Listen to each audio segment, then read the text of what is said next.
of juicy drink tickets left if anybody needs one. Okay, sorry about that. All right, now we're good. Technology. All right, so anyway, then we'll do the second debate topic, and we'll do it in reverse order. The third debate topic, we'll start in the middle and go backwards. Now, all of the topics, this is important. Nobody has seen them except for me. And I can assure you that every single one of them is right down the middle. And so if you've been paying attention at all, none of this should come as any surprise to any of them. Let's see here. The only other thing is I'm going to give them a minute to introduce themselves, and then we'll get going. Now, on your tables, you'll see that you have a green tea light. If you need a beverage or you need the waitress, go ahead and light that thing up, and a waitress will come over and get your drinks. You know, in Wyoming, it's politics and beer. I guess they go together. So one last thing. Candidates, when you enter the stage, please come right up this way, and watch this camera. It's a little bit tippy. So if I could have all the congressional candidates come up, we'll draw numbers, and then we'll get going.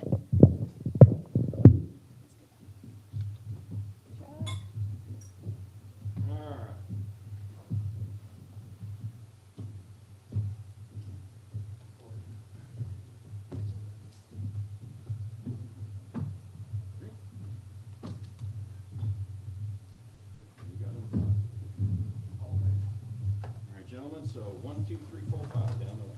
So we can sit in the sun. Yep.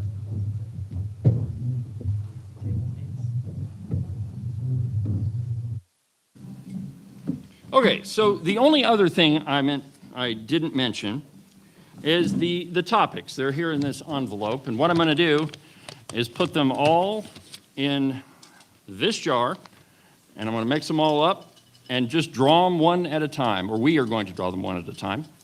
And at this time, I'd like to invite my co-moderator, Mike Ethorn, to come up, and we'll get him to draw the first question.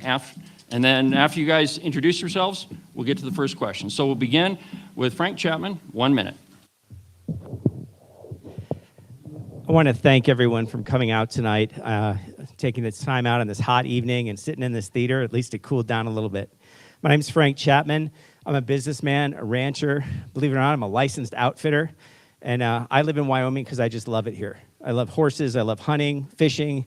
Everything there is with Wyoming is just amazing. And I think that we all share that belief. The reason that I am the best candidate for representing you is because I understand how to represent you in a partnership for constituent interests. When you have an issue, I'll be there. And not only will I be there, but I'll know how to take care of that issue, whether it's the National Park, Forest Service, you know, whichever agency you're having issues with, I'm going to be there. So I just want to thank you guys again for all coming out. I look forward to getting these questions, and thank you, David. 1 minute, Steve Freeze. Thank you all. Thank you also for coming out on a nice warm night here, isn't it? My name's Steve Freeze. Raised a father. Raised 4 children. What I care about deeply is families staying together. And I want to work to bring great jobs to the state, and I can do it by getting regulations changed in Washington. I've got some experience doing that, and look forward to talking with each of you about that later to fill you in. That's really my mission. I want to serve the people of Wyoming. I want to bring unity together, and most of all, I want to fight the growing threat of the left in D.C. We now have at least 5 Democratic Socialists of America. President Trump has rightly named them communists. They hate America. They want to ruin our country. We got to fight back, and I'm up for the challenge. Thank you. 1 minute, Kevin Christensen. Good evening, everyone. My name is Kevin Christensen. I'm your Casper, Wyoming native, 3rd-generation Wyomingite, here to represent you for Congress. I went to the University of Wyoming where 3 important things happened in my life. I got a degree in engineering, I got a commission in the regular Army, and I met that beautiful lady down there. We started a 27-year Army career together across 3 continents, 18 military moves, raising 2 kids along the way, 2 combat tours for me in Iraq. I am a leader, and I am going to represent you in Congress. I won't get bullied by anyone. I won't get bullied by a political party. I will represent the people of Wyoming first and foremost, because if we get one voice in the U.S. House of Representatives, that person ought to know who they work for, and that's you, the people of Wyoming. Thank you very much. 1 minute, Chuck Gray.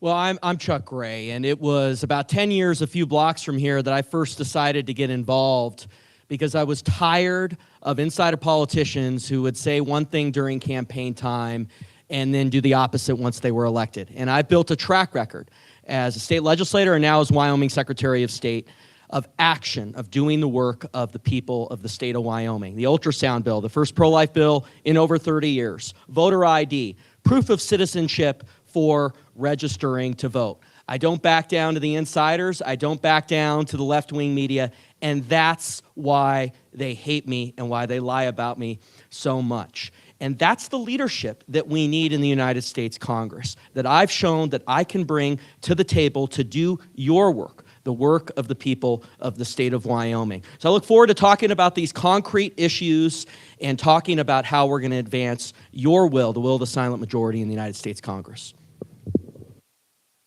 1 minute, David Geralt. Good evening, everybody. I'm David Geralt. I was raised right here in Casper, Wyoming, and I'm proudly the son of 2 legal immigrants who immigrated from Cuba and Costa Rica and decided of all places to settle right here in Casper, Wyoming, raised me and my 2 brothers with a deep appreciation for the freedoms and opportunities of this country and this great state. That commitment then led me to serve in the United States Army, where I served in the special operations capacity, deployed twice, and relevant to this position, I spent 4.5 years working on Capitol Hill, working with and advising different members of Congress on how to draft and pass federal legislation. As the only person on this stage with combat leadership experience and real-world direct federal policy experience, I'm looking forward to diving into the issues that I hear most frequently about: cost of living, the economy, defense of our public lands, and of course, ensuring that the American dream is protected not only for us right here in this room, but for generations to come. Thank you all for coming and looking forward to the debate. All right. Now, before we read the first statement, let me just tell you a little bit about our debate topics. You'll notice that they're not questions, they're statements. And the reason for that is if you ask a candidate a question, there's a pretty high likelihood that one of them might just say, yeah, I agree. Okay, that doesn't tell you anything about the candidate. So all of our debate topics are a statement which forces the candidate to take a position on them. So for our first debate topic, Mike Ethorn. I almost called you Frank. Thank you. Frank's over there. But anyway, I'm Mike. The federal government should establish a policy to allow more state control of federal land. 3 minutes. 3 minutes. Hello? Okay, good. This is an issue that's very dear to me because owning Heart 6 Ranch, I've got about 8 different land contracts with land for usage. There's pasture, there's a marina resort permit, oddly enough. It's just a resort permit for the ranch. But it's constant that we're all getting bullied and pushed back. And the only way that we're going to stop this is if we have substantive legislative change.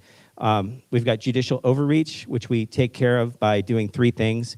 We changed the venue to come back to Wyoming, which also helps our mining industry and our oil and gas industry.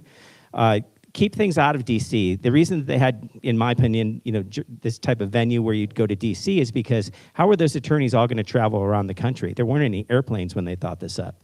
So let's modernize this, bring it forward. There was a very good change in regulation the other day that made it so they could quit saying that an Endangered Species Act gave you control of the ground. And it's the way that, sometimes they get too deep into the weeds, but it's the way that they stop a gigantic oil field that gives all of us jobs so our kids can stay in this state, is they go and they attack saying that the ground has to be saved in order to save a grouse. Now, the amount of land that is disturbed is not enough to kill off all the grouse or even make them endangered because they're not yet endangered. But they're going to use that. Liberals, Democrats will use that with the nonprofits to sue and stop our industries and cancel out thousands of high-paying jobs and take away the ranchers' ability to get paid money for the usage of that land for the fees for oil and gas that are paid to the rancher for that usage. So we've got to go in and change these legislative actions and to simple other parts. You've got to have a statute of limitations so they can't come back for years. And you also have to have a mandatory mediation. In every civil case you get involved in, you are sent to mediation. These are not. So they've really made the playing field unlevel. As far as getting more into the question, I don't believe that we should have mass transfers of land to anybody. I don't believe that 3 million acres should go out at once. Now, what I do believe is that there's systems that are available to swap land. There's ideas that will come up that require us to allow industries to have land, and that we need to bring that to you so that you're discussing it at a local level. It's just like a data center. Discuss it at the local level. Figure out if it's right for you. So let's figure out if those projects are right for us, and let's make certain that our land stays public. The last element of this is I know we have a lot of hunters, and as an outfitter, I purely believe that all this land has to stay open so that people don't need an outfitter to hunt and they can just go hunt. All of the public lands need to remain public. All right. 3 minutes, Steve Freeze.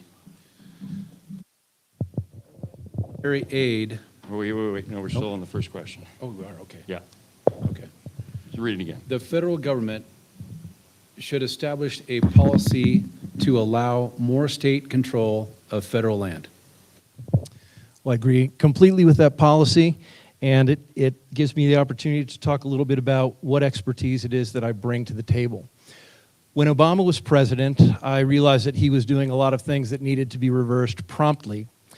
I reached out through some contacts, and I developed a network of attorneys, very smart conservative attorneys within D.C., and we crafted executive orders so that the next president, this before Trump was even nominated, so that he'd be able to take swift action on all of these issues, many of them that did involve federal land.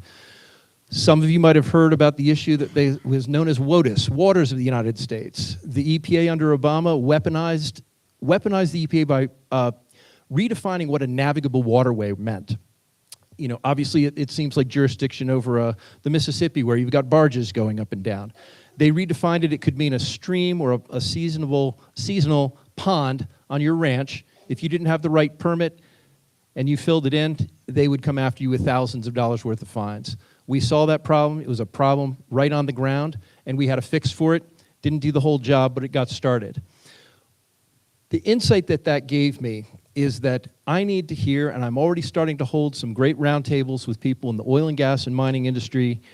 I'm going to learn where the rubber meets the road. What are the regulations that need to change? A lot can get done without changing a law. Existing law allows for a lot of interpretation. If we can get the regulations that can open up our oil, gas, mining jobs, we are going to drive an economic boom like the state has never seen. There used to be the phrase energy sufficiency, that was the goal. But President Trump's taking it much further. You've heard him say it, energy dominance. We've got the opportunity. Wyoming has an enormous, enormous part to play there. And it's going to bring the kind of jobs that will get our families moving back here if they've had to move away. But I care deeply about families staying together. And with the great jobs that I can help bring in through regulatory change, families are going to be able to stay together. The subject also includes the debate topic that's come up about transfers of land and this wholesale selling of federal lands. I'm not for that, but the decision-making needs to be done at the state level. I'm all for some sensible transfers of land. You know, as in the eastern part of the state, the homesteaders have one situation with their land rights, but as it went west with the railroads, there's a checkerboard of land that's owned by federal and private. I love the idea of swapping there so a rancher can get more water. We've got to do sensible things, and the decision-making has to happen here and not in D.C. Thank you. 3 minutes, Kevin Christensen. It's not a policy, it's a law. I'm the candidate that has practical experience managing public lands in the state of Wyoming. I managed public lands across 10 counties in the state of Wyoming. 8 million acres of public land, 13 million acres of mineral estate. There are 3 laws that are holding us back that I personally worked with for 6 years that we're going to get fixed. Today, an unelected, low-level agency official in Washington, D.C. has more authority over public lands in Wyoming than our own governor does. In a state that has half of our lands managed by the federal government, that's out of balance with what we need here in Wyoming. We're going to amend the Federal Land Policy Management Act. We're going to amend the Multiple Use and Sustained Yield Act. We're going to amend the National Environmental Policy Act. Those 3 laws enable unelected bureaucrats in Washington, D.C. to make those decisions. In our own state, we watched as the Rock Springs Resource Management Plan, the Public Lands Rule, closing off coal in the Powder River Basin that the Biden administration did. They did that over the top of our own governor, and I'm going to put an end to that. I know exactly what those laws are. Congress doesn't mess with regulation. Congress is responsible for laws, and we're going to go after the laws that directly impact the people in Wyoming. During my time as a public lands manager, I increased access to public lands by 80,000 acres. That's 80,000 acres right here in Natrona County that you can go hunt, fish on, including 8 miles of riverfront property. I've learned those laws, and I know exactly where we need to make those changes so that we can get the type of control over public lands. We're not going to own all the public lands. What we need is to have our say of complete control over that. And those laws changed will give us what we need. I am for strategic use of land exchanges when it makes sense. And I'm for using the Land and Water Conservation Fund to gain those key access points so that we can get access to those parcels of land that are in holding so that more people across our great state can help us get our tourism industry going full speed, as well as our energy industry as well. Those are the key things that matter to the people of Wyoming. I know those laws. I know exactly where we need to go to make those changes. In Congress, that will be a priority. We're going to gain back control of those public lands in the state of Wyoming, and we're going to use those lands responsibly. I'm proud of the work that my team did. You can go to the areas where we did energy work, and you can find out when it's complete, it looks perfect. It's there for the next generation, and we can be proud of that. It's there for all generations, not just for the wealthy. No sale of public lands. We're going to keep public lands public and private lands private. 3 minutes for Chuck Gray. Well, one of the roles of the Secretary of State is to be a member of the State Board of Land Commissioners. And I want to take you through 2 sort of slices of life of what I've experienced as a member of the State Board of Land Commissioners over the last 3 years, and why I think people have lost so much trust in state management of lands. The first one is the Columbus Peak Land Exchange up in Sheridan County, where you had a pristine series of sections of state lands that the governor wanted to set up an exchange with one of his friends that would have hurt access, that was damaging to our wildlife. It was a one-sided exchange, and it almost went through. I was the only member of the State Board of Land Commissioners to come out in opposition on it. The governor tried to stop public comment at one of our meetings in opposition to the exchange. I insisted on it. He had one of his outbursts, but we won that day. We were able to swing 3 of the other members of the State Board of Land Commissioners to vote against that. And then fast forward another 12 months when Gordon did his last-minute sale of the pristine Kelly parcel to the Biden administration. And he jammed that through at the last moment. He called the meeting literally 2 days before the presidential election. The meeting was a week after President Trump won because he knew the Trump administration wanted nothing to do with that, and he wanted to jam it through with his left-wing friend Biden. And I lead with that because that's why people have lost so much trust with state management of lands. And that's why I've been very clear that I believe public land should remain in public hands. Now, we need a member of Congress that is going to make sure that we are able to reach our full God-given potential on our public lands. We must have oil and gas mining and clear this outrageously wrong objection from this radical left-wing judge in Washington, D.C. on stopping permitting in the Powder, and we need to unleash the Powder. We have to be able to mine our coal, and if the agencies aren't going to do it, then we need to bring a provision through a bill, just as we did in the One Big Beautiful Bill, requiring them to permit our coal. Same with soda ash, where we've had struggles as well with permitting on our soda ash mining. Grazing, we have to make sure that that is happening. Full multiple use and timbering. I mean, as we drive our great state and we see these closed sawmills, it's offensive to see what the federal government has done with the deadfall, the beetle kill. It's almost like they're the Joker and they want it to burn. So we need a member of Congress that is going to make sure that we're able to reach our full potential and have recreation on our public lands, full multiple use on our public lands. But I think that loss of trust with the state is real. And I think our next member of Congress needs to make sure that we have full multiple use on our public lands. Thank you. David Geralt, 3 minutes. Thank you. And as someone who grew up in this state, recreating on our public lands, I fully believe in the protection of those public lands. And they support our three-legged stool of the economy that is important to the state of Wyoming, that being tourism and recreation, energy development, and obviously agriculture. Multi-use principles are enshrined in the Constitution, and they're not up for debate. So our ability to produce energy responsibly on those public lands, produce and maintain public grazing rights so that our agricultural community can thrive and have predictability. The important component of this is Congress's role in this is to provide stability. So when we talk about timber production, like many of the people up on the stage are discussing, it shouldn't oscillate between administration to administration. What producers need for their capital-intensive business endeavors is to ensure that they have predictability for the next 10, 15, or 20 years. And Congress specifically needs to solve that issue, and specifically the House Natural Resources Committee.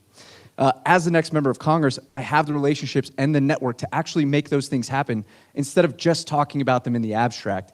And it is true, there need to be reform to NEPA and FLIPMA to ensure that local voices are being heard from the ground level up through our county commissioners, up through the state, and ultimately effectuated through our federal delegation.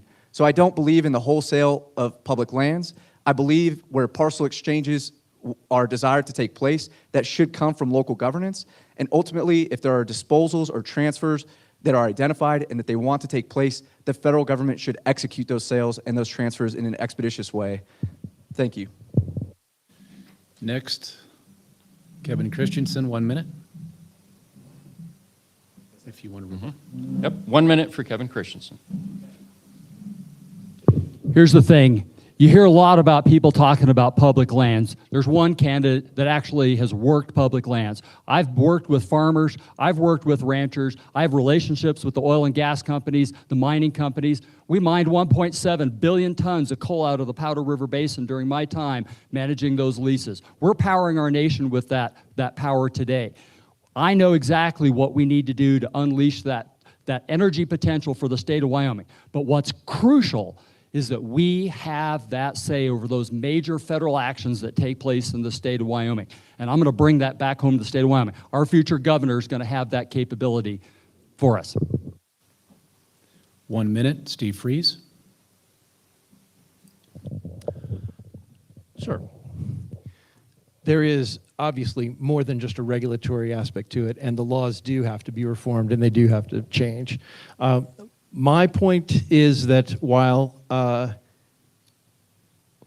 have not always had the answers myself, I do have a knack for getting the people in the room that have the solutions. I've been able to build teams of people that have come up with thoughtful solutions that will affect Wyoming, that will affect other states as well. So I'm grateful for the opportunity to just share with you again that having a network in DC, which is something a few of us do have, it is of value, and I want to put it to work for all of you. Thank you. 1 minute for Frank Chapman. Thank you again. It's amazing how long it takes to come back all the way around, right? The issue that I'm hearing here from everybody is the following. When a Democrat president comes in, he signs a bunch of Washington elite orders to go out and get his people what they want. When a Republican comes in, they go and they sign the opposite orders. That's politics as usual. I'm not willing to stay there. I want to reach across the aisle, work with the other side, and I want to amend laws in order to restrain this judicial interference. I want to amend laws in order to keep the Washington elites, who I don't know, out of Wyoming, but I do know you guys, and I want you guys to have the say in what happens. And if we bring that back, change the judicial aspects of it to bring it back to Wyoming, you get to show up, you get a voice. That's what's important to me. We bring it back, we change those laws, and we get our decisions enacted to protect Wyoming. All right, thank you, gentlemen. Our second topic for this evening is... So here's the way it works again. So we go 3 minutes all the way down. So first speaker, second speaker, third, fourth, fifth, and then we switch. And the third speaker gets 1 minute, second speaker gets 1 minute, first speaker gets 1 minute. And then the second topic, which is the one I'm about to read now, we start with speaker number 5, which will be Mr. Geralt. Then you'll get your 1 minute rebuttal, and then we'll keep going back and forth. Okay, so the second topic for this evening is Congress should take steps to curb the use of executive orders. And we begin with 3 minutes, Mr. David Geralt. I think this is the most important question before us, and as people look to make their decisions, what's most important is that the person who's elected to represent the state of Wyoming understands Congress and understands that institution. As Article 1 of our U.S. Constitution, it is the preeminent branch of our federal government, and all of the power should reside with the Congress. And again, not exchange between administration to administration. I hear a lot going door to door, speaking with people about the sort of political divisiveness that exists, not only here in the state, but across the country. And the solution to that problem is a more robust Congress, a more aggressive debate. That is where the people's voice is heard loudest and where it's closest to the people. Every 2 years, we have the opportunity to elect, re-elect, or choose a different person to represent each district and state across the country. Congress should have the power, and they should be more ambitious and aggressive in their lawmaking. Again, that provides an opportunity for the American people to operate with continuity, with predictability. And when we talk and listen to other people about the cost of living or about groceries and housing, the thing that they're demanding more than anything is predictability for the next 10 or 20 years. They don't want to have to wait on the next executive order. It's unfair to them. It's unfair to us to have to wait 4 years and vote with 340 million people. It's very hard to access that sort of government. So that's not what the framers intended. What they intended was a closer government to us, the ambitious and aggressive Congress that was enshrined and envisioned by our founding fathers. We should return to that. And if we want a better America, a much calmer and a return to a more peaceful country, that's what we should be striving for. And that's what I'm striving for throughout this entire campaign. And given the opportunity to represent this great state, that's exactly what I'll do in Congress. Thanks. 3 minutes, Chuck Gray. Well, we need a Congress that will codify and ensconce in law President Trump's very important executive orders to advance the will of the American people. One of those is proof of citizenship for registering to vote, which we got done in Wyoming. Despite the fact that we had a governor that would refuse to sign it, we made sure that that was going to become law in the state of Wyoming. And now we need that baseline election integrity standard in federal law. President Trump put that in an executive order pursuant to federal law, and the Election Assistance Commission, the EAC, refused to enforce it. That's why we need the Save America Act, proof of citizenship for registering to vote, voter ID, banning the mutilation of our children, banning the transgender surgeries. We need to codify President Trump's executive orders on stopping the Wall Street speculation on our housing. BlackRock, State Street, speculating on our housing that is driving up the costs of housing in America. So we need a Congress that is going to codify these executive orders, including banning sanctuary cities, which has been struck down by the federal courts, but the Congress could put it into law, and codifying the actions by the president to stop permeations on our southern border, to stop illegal immigration, which is what conservatives in the Congress, as we speak, are trying to do right now. So we need a Congress that is taking action, and that's why President Trump is stepping in, is because, as we see it right now, the Congress is not. And then when we have a radical leftist like Biden, who is issuing illegal executive orders, unlike the ones that President Trump is doing, which as you read them, they are very well crafted by his legal counsel pursuant to federal law. But when you have Biden, trying to institute woke DEI policies in universities, stop education at Wyotech by taking away funding of vocational education. We need a Congress that is going to do all they can to make sure that those executive orders are struck down, and in fact do the opposite in federal law by ensconcing conservative policy to reverse those executive orders from liberal presidents. So you need a Congress that is vibrant and is carrying out their Article I duties pursuant to federal law. And I have a track record of doing that, of getting these things to the finish line, not just talking during campaign season, not just spending millions of dollars in campaign season making these promises,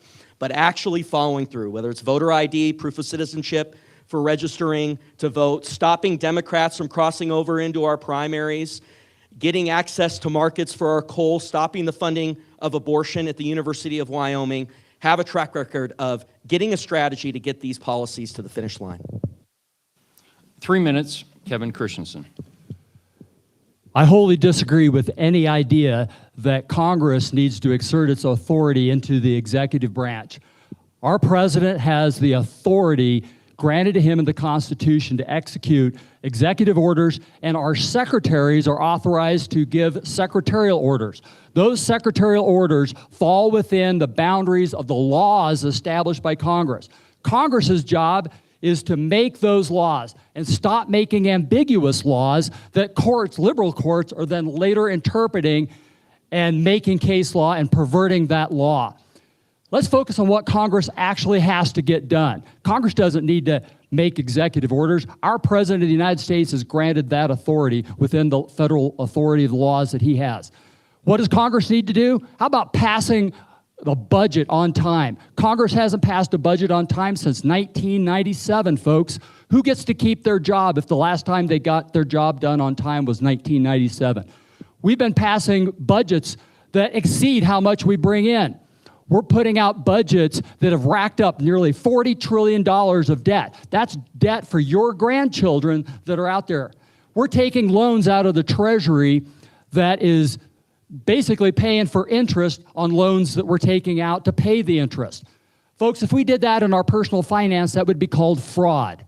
So my point is, Congress has got a job to do. It's mandated in the Constitution, and it's about time members of Congress don't go on recess when they don't have their job done. They don't get paid. We just had the longest shutdown in government history, and members of Congress continue to get paid while the people that were out there working didn't get paid. That's the kind of thing that needs to focus on in Congress, getting work done. Congress used to be one of the most respected institutions in our nation. Today, Congress is one of the least respected institutions in our country. So Congress needs to focus on its job. Where do you go to find that? That's the United States Constitution. Let's start getting our job done on time and earning back the respect of the American people. It's about time. 3 minutes, Steve Freeze. I just need to say I'm invigorated by both of the comments that came here. Back in 2011, when I was building teams that were fashioning executive orders that Trump later used, I was at the table saying, can't we just convert these into law? And people were guffawing around the table because at that time, the idea of codifying an executive order was an outrageous idea. It hadn't been done. But soon enough, we got precedents. And now it is something that we can be done. And it's exactly the kind of thing that I want to see happen as well. Just to help viewers, the executive order is really the president telling the agencies how he sees it best fit to carry out the law that has been described.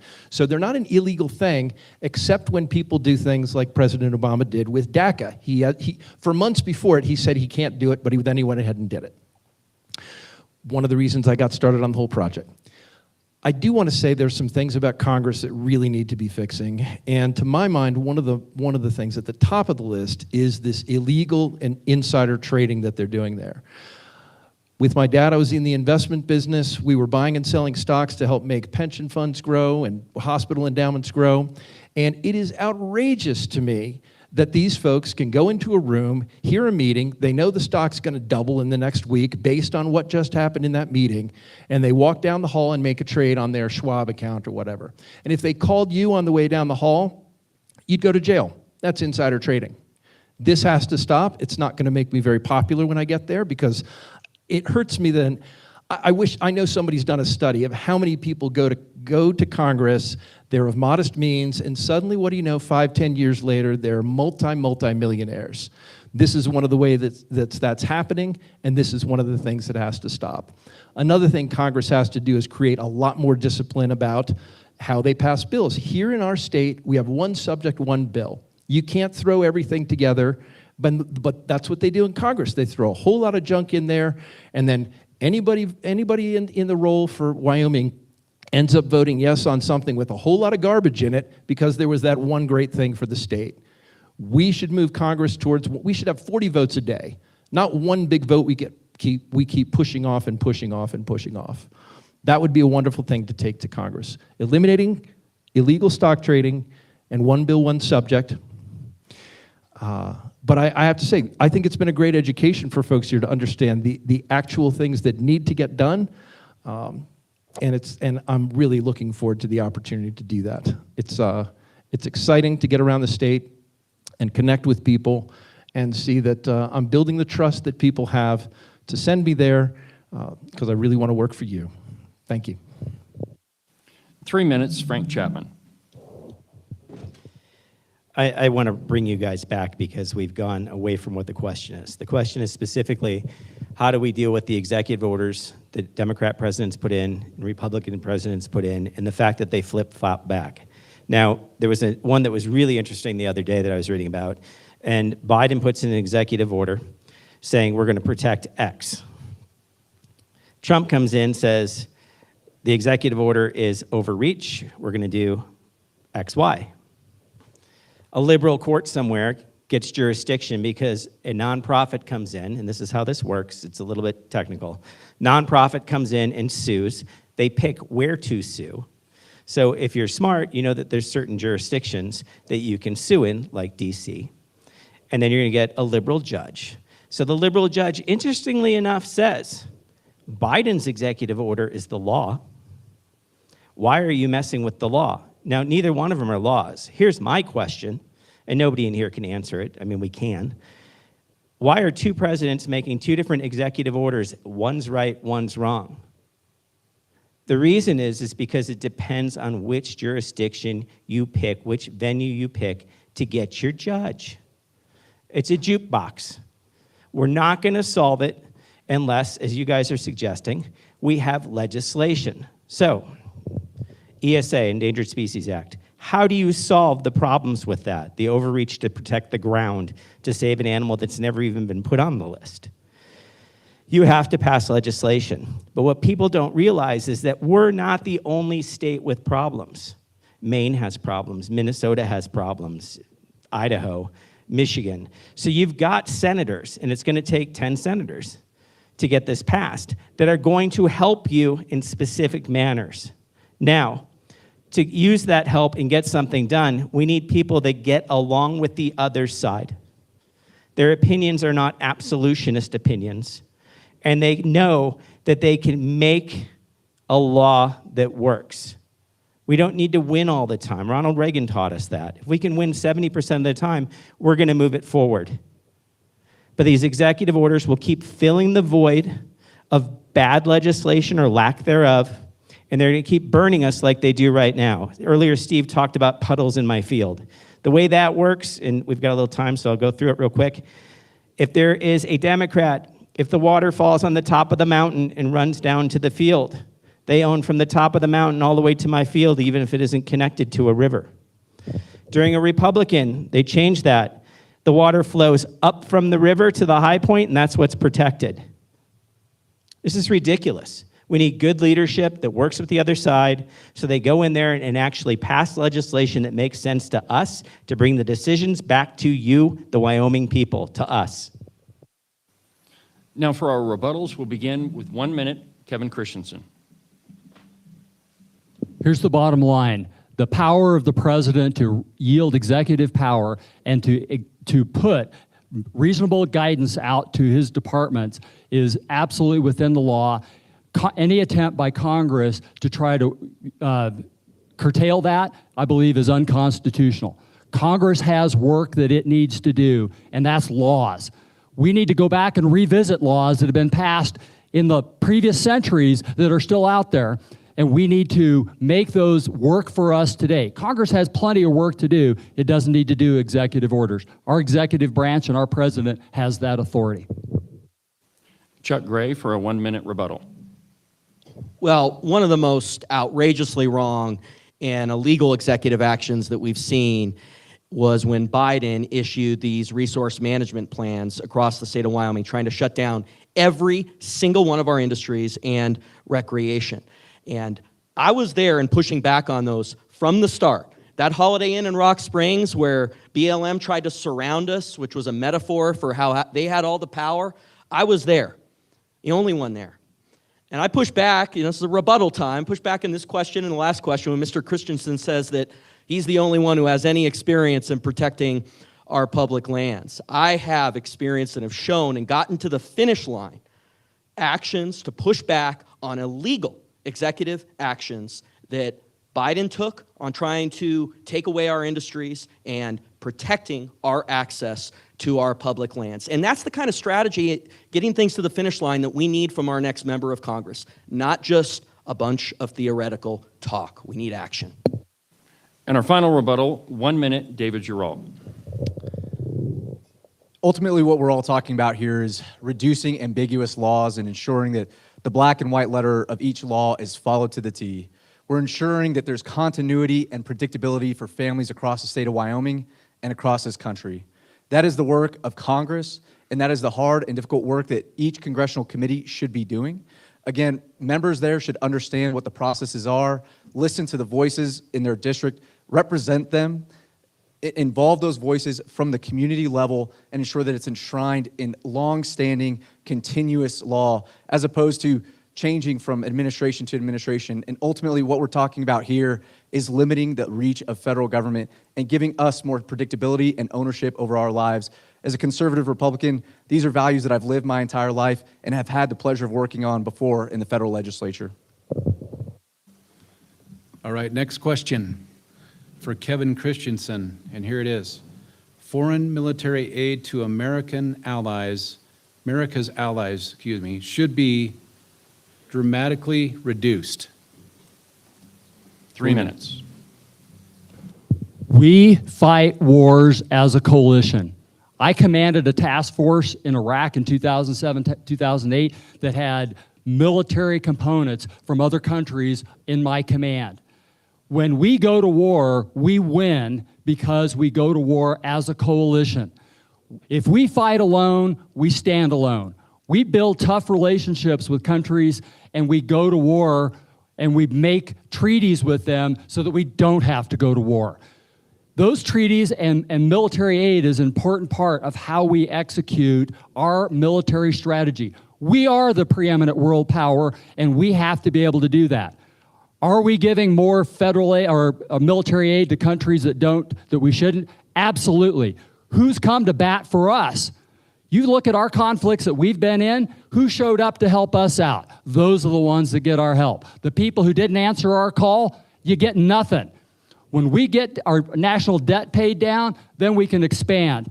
But for right now, we focus on the people who showed up when it mattered most to us. And that's when we go to war, and we go to war with the power of a coalition. That coalition is built in peacetime through training, military aid. I've trained NATO countries. I trained many countries that went and fought with us in Afghanistan, in Iraq. Those are American lives saved and tax dollars saved when we have coalitions of foreign countries that believe as we do and help us out when we have terrorists that are attacking us. When you look back at the cowardly attacks on 9/11, look who stood with us. Those countries went to war with us. They went to war with us because we had military aid, so they had the same kinds of radios we did. They had the same communication, compatible systems. That's how we fight wars and win, and we reduce the probability of American casualties out on the battlefield. So how do you do that? You have strategic use of military aid to the countries that have been there for us. If they haven't showed up for us, then they're going to get cut off. We got to focus on paying down our national debt so it's not free for everybody. But it's an investment that will come back and pay dividends to us when we go to war. I was a colonel at the Pentagon on the Joint Chiefs of Staff. I worked national military strategy, and I worked with the House and Senate Armed Services Committees. We made strategic use of military aid when it made sense to further our national military strategy, and I support that when it's done strategically. Okay, Chuck Gray, 3 minutes. 3 minutes. Well, I'm opposed to foreign military aid. We need an America First policy that is going to advance the interests of the United States. And I'm certainly for stopping Iran from ever having a nuclear weapon. I mean, one of the worst slices of life of foreign military aid is Pakistan, who was allowed to get a nuclear weapon, and they extort us year after year, saying that they'll tell us where their nuclear materials are if we give them all this money. They have a gun to our heads. It is wrong. We cannot allow it to happen anymore. And what I think you saw from Mr. Christensen, and appreciate the debate, that's what this is about, is an attempt in 2026 to put forward a neoconservative Bush-style policy and try to bring that back into the Republican Party, which is really inconsistent with what President Trump has put forward, which is an America First policy that is going to protect our interests. These countries need to pay their own way. All the NATO countries that during the Bush and Obama years and the Biden years were allowed to carry their militaries on the backs of the United States and then fund their social welfare states by not meeting their 2% threshold, that has to end. They have to carry their obligations, and we need a real America First policy. And it's the duty of the Congress to step up and back up the American people who have made clear over the last 8 years that we support this America First policy in terms of our funding bills and in terms of laws that are passed by the Congress. David Geralt, 3 minutes. 3 minutes. Limiting foreign aid wholesale without any debate or insight into what threats we're facing is completely short-sighted. As someone who's actually deployed to combat and work with NATO allies, trained with them before going to war, this is something that's vitally important to me. And America First does not mean America alone. And people need to understand that defending abroad keeps us safer here at home. To discuss Iran, just for a quick moment, that has the Strait of Hormuz and the protection therein directly reflects upon and affects us here in the state of Wyoming. Our ability to produce energy domestically here in the Cowboy State, we're privileged. But additionally, there's 20% of the world's energy supply transits the Strait of Hormuz. So our ability to defend there, our ability to impact the world there and make it a safer place so that commerce can navigate the seas freely and openly, it matters to us here in the United States. Our ability to conduct commerce across the world is what makes America great. That is what has secured the blessings of liberty for us for 250 years. And if we recede within our borders, we won't be experiencing the freedom and opportunity that we've had for the past 250 years, for the next 250 years. I wanted to talk about pivot to the Indo-Pacific. There's no way for us to respond to the Indo-Pacific and the threat from the People's Republic of China if we don't have allies in the region who are willing to work with us. If we're incapable of doing that, or even open to having the conversation, then we'll see the threat emerge on our shores, and whether that comes through violent extremist organizations or kinetic warfare or naval warfare, we put ourselves at risk simply because we don't want to do the hard work that's required. I had the fortune of working for the chairman of the House Armed Services Committee, so I had the pleasure of passing a National Defense Authorization Act 5 years in a row. It's the only bipartisan bill in Congress that's passed for six decades to this point, and there's important work that's done there. And each one of our alliances is unique in its own right because they have specific geostrategic implications for our safety and our security here at home. So it depends is the real answer here. It depends where our foreign aid is going. It should be responsible. We should ensure that we're getting something in return for those investments that are taking place abroad. And we should ensure that our priorities are put first. And if our priorities are misaligned with that allied nation, that's fine. They can go at themselves, or they can go with their own alliances. But ultimately, America's force multiplier is our relationships, our alliances, not only here in our own hemisphere, but abroad and across the ocean. Thank you. Frank Chapman is next. 3 minutes. 1 minute. 1 minute. Or no, 3 minutes. You're right. Okay. 3 minutes, Frank. Thank you. You know, that was interesting to listen to. I think everyone in this room is America first. I think all of us care about our kids. We don't want our kids going off to fight wars. We do want to protect ourselves and make certain that we're strong and that we're respected throughout the world.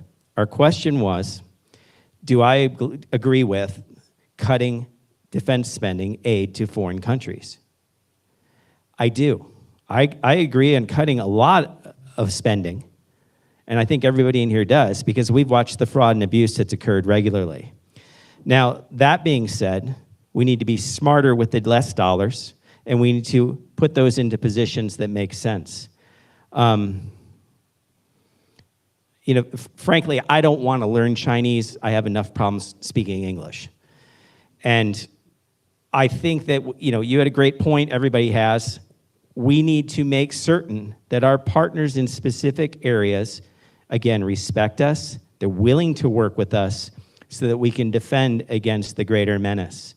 And that includes at home, people that aren't even in the military that we've got to support, that are bringing technologies forth so that we're always the world leader. If we lose that, the position as world leader, we're done. If we lose the dollar being traded for oil, we're done. And it's more serious than you can imagine, but yes, we can't just randomly give countries money. We can't just flush it out there, but we do have to protect ourselves.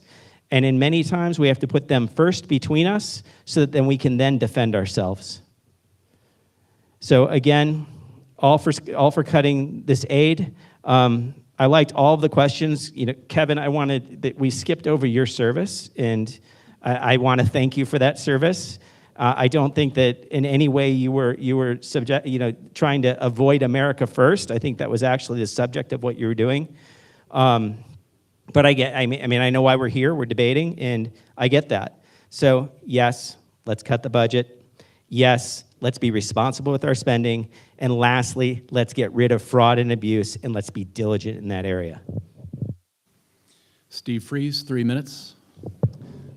Thanks. I also would like to take just a moment to compliment, applaud, and thank both David and Kevin for their service to our country. Thank you. Thanks. An element I'd like to bring into the conversation here, too, is one of the things that's going to come up for the next congressperson representing Wyoming is going to be continuing funding for Ukraine, and at what level. I agree very much with Chuck that our military spending has enabled the European countries to fund their generous welfare state, which has led to other problems that Europe has as well. And we do need to be very careful about those budgets. But let's think carefully and be grateful also for the strength that President Trump provided. Under Obama, Russia expanded.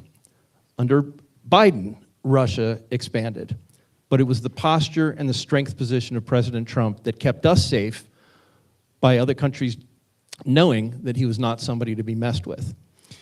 He's the first president that has pushed the NATO allies to contribute, I should say, their allotted share of what they're supposed to be providing for their military care. And I just think it is incumbent upon all of us to be sure that I'm just gonna try to recruit you all to be reaching out around the country to be sure that your friends in other states are getting active to keep more people elected to the House.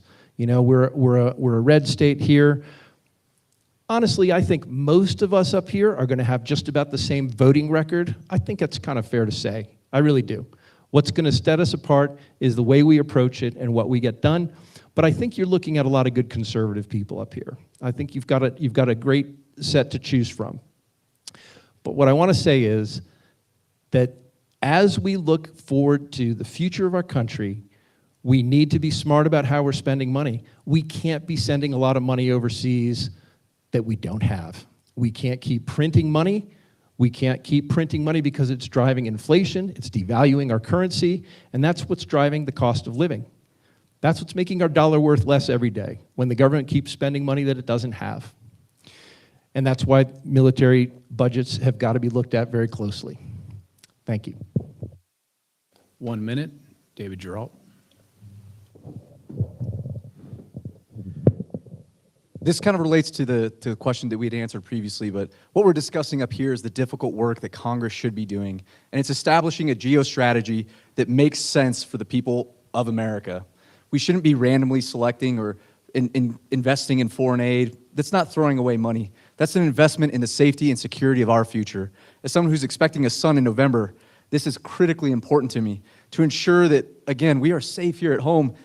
Sometimes we're going to have to partner with allies in dangerous places, and whether that's the Indo-Pacific, whether that's the Middle East, or Eastern Europe, we should invest wisely. We should use the technological advantages that our allies have enhanced and be able to use and implement them here at home in the United States, so again, that we can thrive and we can experience the same economic vitality that we have for centuries and decades before. Thanks.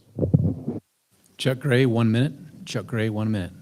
Well, another policy that is very important is the United States should remove itself. We must remove ourselves from the UN. I mean, you want to talk about waste.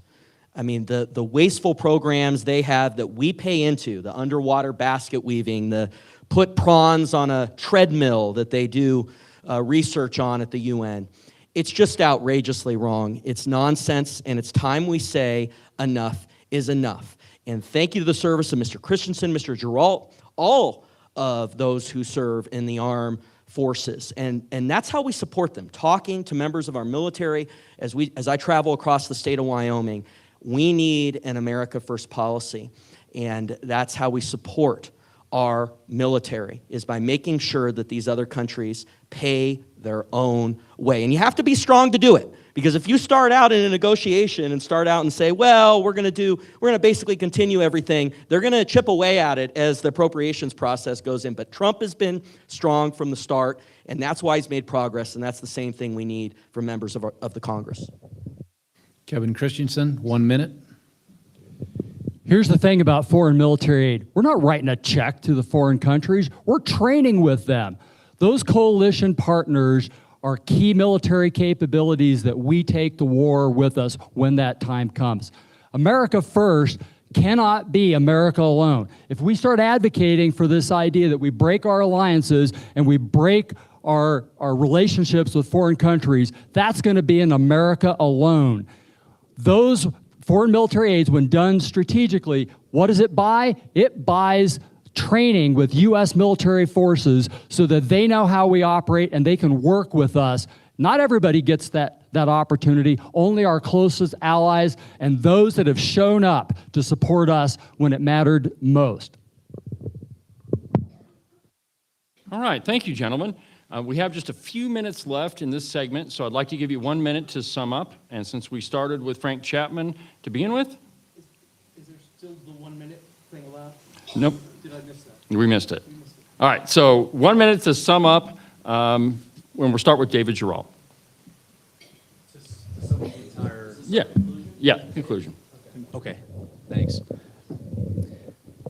Well, thank you everyone for coming out tonight. Ultimately, the choice before us on August 18th is whether or not we want to make a decision about someone who has experience in the job that they're applying for. Very humbly, I have experience growing up here in the state of Wyoming, having served and having had the pleasure, the honor of serving our country abroad, and having also had the pleasure of serving in the U.S. Congress. Not only did I serve with the chairman of the Armed Services Committee, but I finished my time as a civilian working with U.S. Senator Cynthia Lummis on issues that matter most to the state of Wyoming: agriculture, trade, homeland security, and of course, national defense.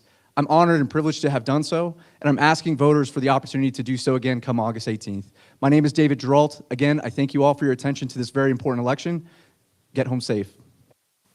1 minute, Chuck Gray. Well, when I think about these last 32 days before the state of Wyoming, before we make this very important decision on August 18th, I think back to 10 years ago, a few blocks from here, when I decided to get more involved. I was tired of these politicians and campaign time that talk the talk. And I ask you to think about, as you evaluate all these candidates, who has a track record of getting these things done and following through, because the pressures are enormous. The insiders, I've seen it with Gordon, when we tried to stop woke win and we got that done. When we brought through proof of citizenship for registering to vote. When we stopped illegal aliens from taking public benefits. Every single time, the insiders and the media tried to stop me, and I did not back down. We brought it to the finish line. Washington, D.C. is even worse. But I have a track record of showing that I get these things done. And you think about the over $15 million that we're on track to be spent in this race, please think about the track record. And I have it, and I ask for your support on August 18th. Thank you. 1 minute, Kevin Christensen. On August 18th, we're going to have one of the most consequential elections, I believe, in Wyoming history. There's a lot at stake in this, and there's a lot that you can choose. What do I bring? I am a leader who gets things done. I build trust relationships with people, and I build coalitions, and I get work done. I will put the people of Wyoming first before a political party or before anyone else. I believe in my faith in God, the trust in the people of Wyoming to guide me in making those decisions. Folks, we get one voice in the House of Representatives. That needs to be a voice that knows who it works for. That's the people in this room and the people across the state of Wyoming.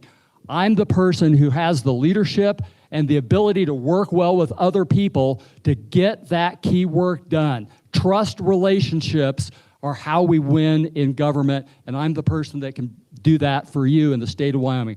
Think of me August 18th, Kevin Christensen, your candidate for U.S. House of Representatives. 1 minute, Steve Freeze. Thank you. Thanks. I'm Steve Freeze. I'm a retired businessman. I was in the investment business, and I've been very active in the conservative movement. If you were to visit Charlie Kirk's home in his office, his desk is my dad's desk. They had a close relationship. I've been fighting the left all the way. That's kind of the enemy within. Been doing that through all kinds of, you might know James O'Keefe, you might know just all the activists that we've supported over the years. I'm actively in this fight. That's a fight that's going to be important in DC. I've also worked with the executive branch in getting things done for them. I'm a problem solver. I'm creative. I'm forward thinking. And the real reason that I want to do this is to keep families together in Wyoming. I want there to be great jobs for the next generation so that grandchildren and grandparents can be together. That's why I'm doing it. Would love your support on August 18th. Thank you. 1 minute, Frank Chapman. Well, I want to thank everyone for coming out. It's great to meet some new faces. It's great to see some faces that we've already met. There are two things that are important for you to remember. The first one is that this representative, your only one, has to represent your family, and your family or your friends are going to have an issue when that representative's got to step up and stand side by side, no matter what the issue is, to help you. Now, the other thing that that representative has to be able to do is work with other people. Now, I support the UN. I support the existence of the UN, and I think it's actually idiotic that anyone would want to get rid of the UN. The reason being is that you have to have a place to go talk to somebody who is your enemy, because you don't have anywhere else to go talk to that enemy, and you have to come up with a resolution. Otherwise, you fight a war, and the only way to end that war is to sue for peace or to devastate the other side. All right, thank you, gentlemen. That concludes this portion of tonight's event. Please, let's give them a round of applause.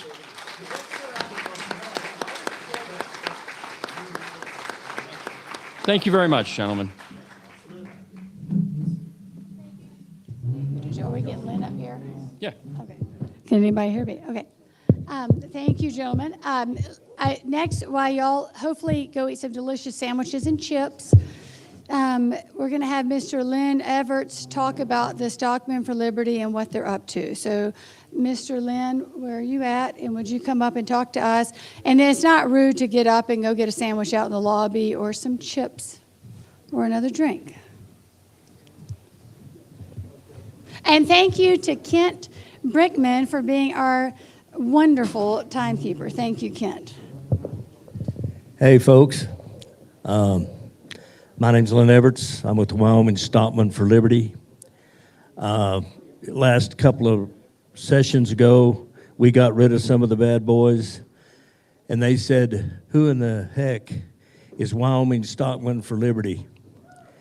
Well, guys, I'm telling you who we are. We are the people that just want to be left alone, okay? We just had our 65th First Monday meeting, and I'll guarantee you 70 First Mondays ago, you wouldn't have found anybody here except maybe for Frank Ethorn, who's everybody's champion. Anyway, you wouldn't have found any of us here because we wanted to praise for our God. We wanted to raise our kids. We wanted to work our ranches, whatever else. But most of all, we just wanted to be left alone. And let me tell you, I want to run a little test tonight. How many people in here really just want to be left alone? Raise your hand. Raise your hand. Look at all those. These are all members of Wyoming Stockmen for Liberty, and you didn't even know it. Okay? There's a lot of stuff that gets talked about. The funny thing that we've found is we're all just hardworking people. I mean, some of us, the only thing kept us out of college was high school, okay? But we've all been very successful. And the reason is because our contract is our word. We don't need a lawyer to do a deal in our business. We do multi-million-dollar deals, and we shake hands because your word is your bond. You're only as good as your word. Now, I hear these people, and I'm going to tell you guys, we don't even watch TV. When they kicked Jesus out of the schools, we all started teaching homeschool. Hell, there wasn't no telling what was going to fill that void, and we have seen what it is. It's such a beautiful thing. So we're just good, honest, hardworking. We tell it like it is. Country boys, most of us. Now, we've got a few people live in town, but you're listening to these guys talk, and I love these guys. There's a couple of them better than others. But nobody has mentioned the real problem, the real issues. Nobody wants to discuss the real issue, like the issues that in our county over there we found out we're spending $150,000 a year in excess of that, but we know of 150 to lobby groups. So I went over there, said, hey, city councilman, who do you send that money to? And they go, well, we send it to, our lobby group there in which I said, well, what's their name? I said, I don't know. Well, what's their, are they Democrats or, I don't know. So he's sending them $35,000 a year, and he don't even know what they're talking about. And they are the ones, when these guys we elect, if you get elected, well, you're going to Washington, son. You're in big trouble. But some of these guys, right there's one right there, gets elected. When he shows up that first day, he meets 400 or 500 lobby groups, and they've got everything you want. Girls that legs go all the way to the ground. Perfect set of legs on a woman. And, fishing guides, hunting guides, travel agents. What do you want? You got it. And every day, they're down in the basement. And by the way, your tax dollars are paying for that electricity to fan these guys. And so they could see. And they're working on your people every day. Hey, let us help you with that. Let us help you with this. Oh, here, how about a trip to Florida this next weekend? Take you and wife and kids down on the beach. Well, what's that all about, guys? On top of that, when you get elected, and you can tell them the truth, I'm telling the truth, they start getting checks in the mail. Now, what we did at Wyoming Stockmen for Liberty, and I recommend this for every area, district in this state, is we work with these people. They come during the year. I'll guarantee you that man right there has been at our meetings most of the time.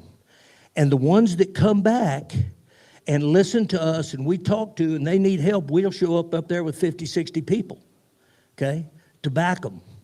But we stay with them. We don't leave them by themselves in this deal because they're fighting a hell of a war.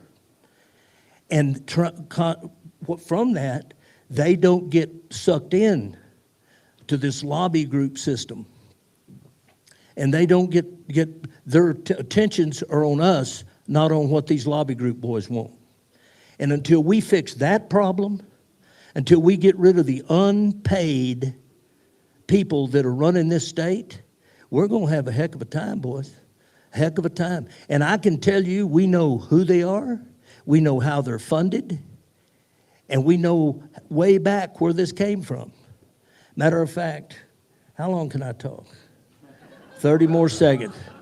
Hey, you guys need to come to one of our meetings. We get down and ugly. But I want to just tell everybody, because I want you to look for yourself. History repeats itself, okay? I want you to look up a guy named Benzion Malikoski. Now, you boys all got them little computers in your pockets. One of them you could fire it up. But I'll tell you, I'll give you a secret, tell you about him. He came from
All right, let's get started. Once again, thank you all for voting in the straw poll. Are you ready to see some results?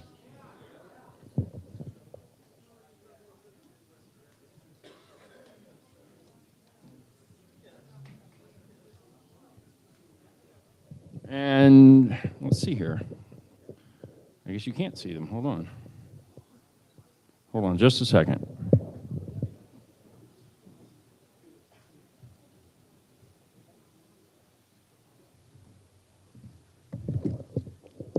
I gave my good announcement earlier when YouTube wasn't working, so I would practice again. Please help yourself to additional sandwiches, and thank you all so much for being here tonight.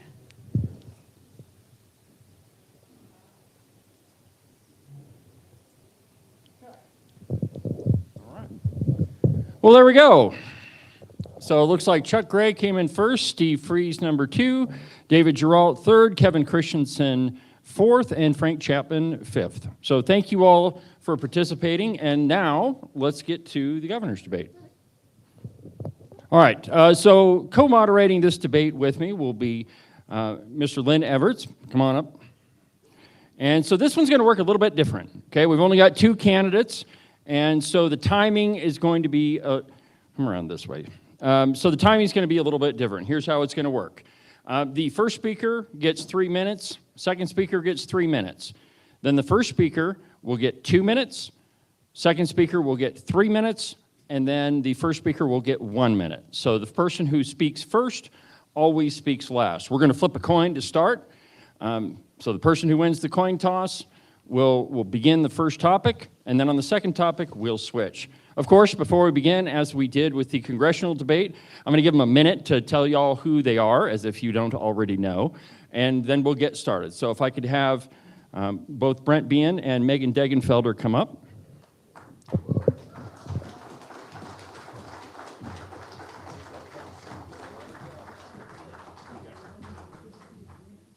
right, so here we go. Ladies first? Sure. Go. His tail. You want to speak first or second? Okay, Megan, you'll sit there. Brent, you'll sit there.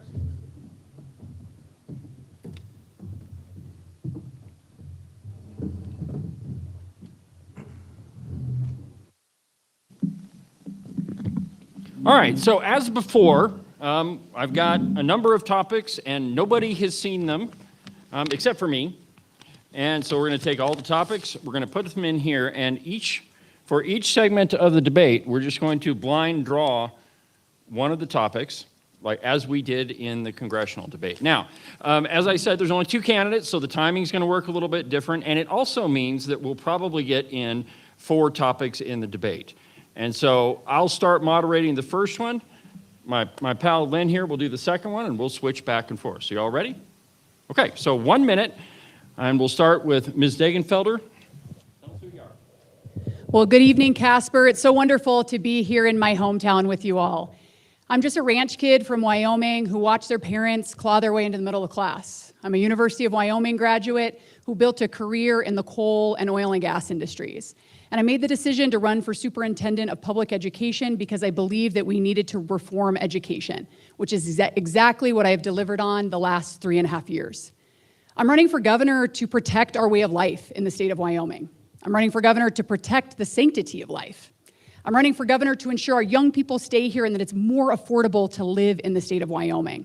And I'm running for governor to truly unleash energy dominance in this state.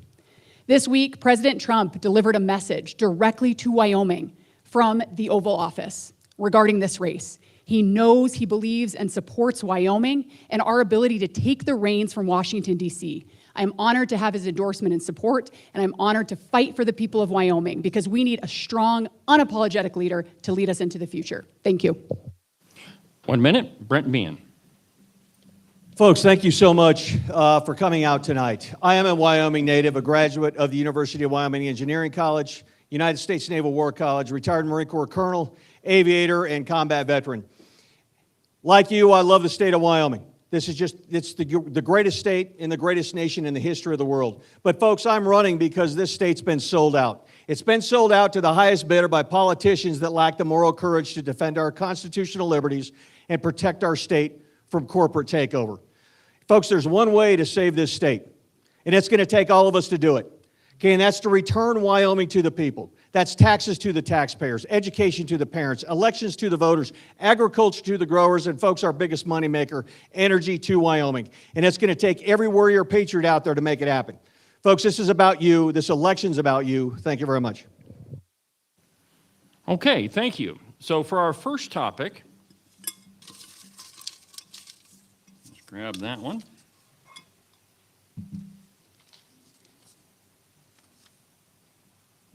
You know what? I'm going to let Mr. Lynn Everett do this one. My mother'd be so proud. Just read it.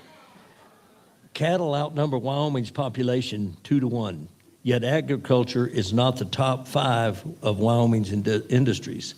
Wyoming's next governor should establish a policy to dramatically elevate agriculture in the state of Wyoming.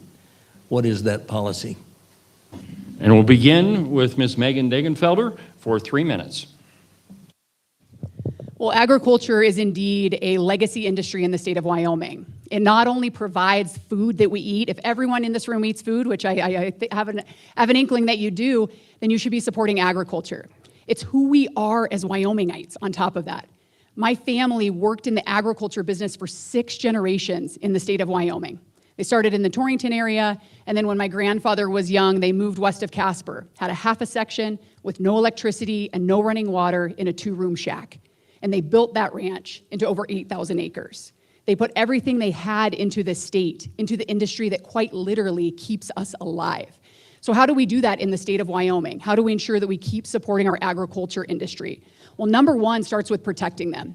Ensuring that those rights, those property rights, our water rights, are not stepped upon. Water rights right now. Water is going to be one of the most challenging issues facing the state of Wyoming in the next several years. How we ensure not only that we conserve our water, but that we protect our rights from downstream states that have stolen our water for too long. Not anymore. Not under Governor Degenfelder.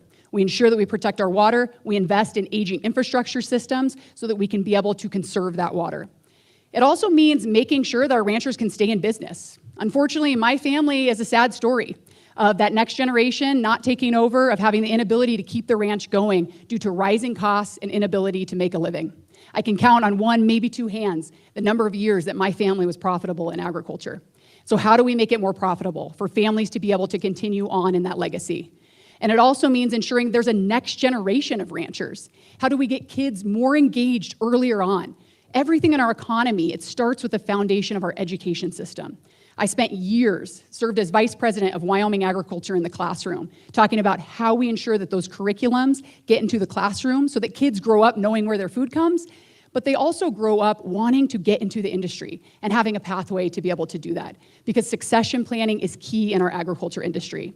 So again, ensuring that property rights are not stifled, that we protect water, that we ensure also that we are not undercut by foreign imports. We have to create more marketing availability for our product. That starts with processing, but also marketing. There are foreign countries around this world that want our beef. They want our product. And so marketing that out and getting that word out. And then lastly, ensuring that we have succession capabilities. 3 minutes, Brent Bean. Folks, as governor, Wyoming will be the first state in the nation to where agriculture is declared critical infrastructure. We've got to do this. Okay, we know nationwide that we're losing 4 acres per minute, just as we're sitting here right now. Just over the last 5 years, we've lost 20,000 farms and ranches across this nation per year. This is unsustainable, it's untenable, and we cannot let that happen in the state of Wyoming. But we've got to ask, why are we losing so many here in our state? Okay, then we look at all the restrictions, all the regulations on our growers right now, whether it's ad valorem, whether it's depreciation, all these things that are inside of our state that we can control. We got to take a look at things like the beef checkoff. We got to take a look at things like, hey, if your brand's registered down in Cheyenne, why do you have to pay to go from county to county? We got to look at these programs that are out there. They've been out there for a long time, but are they serving their intended purpose or not? And if they're not, they either need a rudder steer, we need to get rid of them. But our growers are the backbone. We look at our state seal. Half of our state seal is agriculture. We know that's grain, it's livestock, it's mining, and it's oil. Half of that is agriculture. And agriculture under the current governor is down 22%. 22%, folks. We also see that our growers, the suicide rate in our growers is surpassing that of our veterans. Folks, this is completely inexcusable. So when I look at this, when I look at agriculture as critical infrastructure, this is ammunition to protect our water because we need that water. And with all the 7 compacts that we have and the 3 decrees that we have, when it comes to our water in this state, folks, I will never agree to anything more than what was originally agreed to back at those respective dates. We're not going to do that. Also, we see like over in Glendale and certain places around this state where AUMs, where the Forest Service, it may be the Forest Service, it may be BLM or something like that that's reducing or putting restrictions rather on grazing leases. You know, to what end? Their excuse is well, we got to control fires. Well, what better way to control fires than to get the livestock in there to get the grass down? So a lot of this stuff that doesn't make sense. And so much of this does come back to FLTMA, the Federal Lands Planning and Management Act. We have got to get this thing back in the box because it is so restrictive to us here in the state. But I will tell you this, I've talked, a lot of the ranchers around this state, I said, what's more restrictive, federal or state? And almost all of them have said state. That ends with me, folks. That ends with me. The state regulations should never be more cumbersome than federal regulations. So it's all about you. Without you guys, without the growers, we don't eat. Thank you. 2 minutes, Ms. Degenfelder. The other thing I would add is when you look at the federal portfolio in the state of Wyoming and the need for our governor to step up and to fight against harmful federal policies, to ensure that we have a partnership with this current administration, the Trump administration, Congresswoman Harriet Hageman, who has also endorsed my campaign, to ensure that we are working together to create more localized management so that we do not have whiplash in the White House where these radical environmentalists are trying to destroy our industries. When you look at the previous 30 by 30 plan, and it was all about conservation, they come first for the industries that I worked in, coal, oil and gas, or fossil fuels. But next is agriculture, reducing AUMs, looking to keep no productivity going on these lands. It's not good for Wyoming. We need someone who understands how we fix these problems. You can have politicians that stand up here all night and talk about the problem and how bad we need to fix it. You need someone who knows how to do that and has a plan to do that. That's exactly what I bring to the table and what I will do to protect our agriculture industry. Brent Bean, 3 minutes.